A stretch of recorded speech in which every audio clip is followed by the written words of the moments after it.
اس وقت حالات کیا ہیں؟ ہم نے کہا تھا کہ جو آپریشن آپ فاٹا میں کر رہے ہیں، سوات سے شروع کر رہے ہیں، ہم نے اس وقت بھی اس حکمت عملی پہ اعتراض کیا تھا۔ آج 2024 میں آپ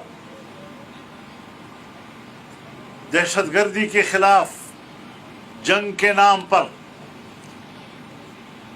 ہماری فوج، ہماری ایجنسیوں، جنرلز، ان کی بنائی ہوئی حکمت عملی، اس کے نتائج اپنے آنکھوں سے دیکھ رہے ہیں کہ کیا دہشت گردی ختم ہوئی یا اس سے کئی گنا اور زیادہ بڑھ گئی ہے۔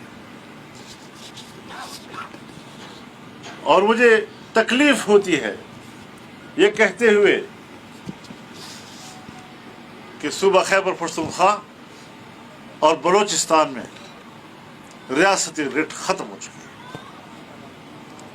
عوام مسلح تنظیموں کے رحم و کرم پر ہے۔ کوئی شخص اپنے ماحول میں محفوظ نہیں، اور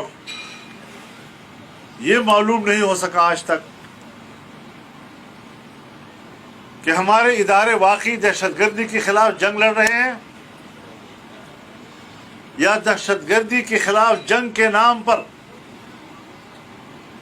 وہ قبائلی علاقوں کے معدنی ذخائر پہ قبضہ کر رہے ہیں۔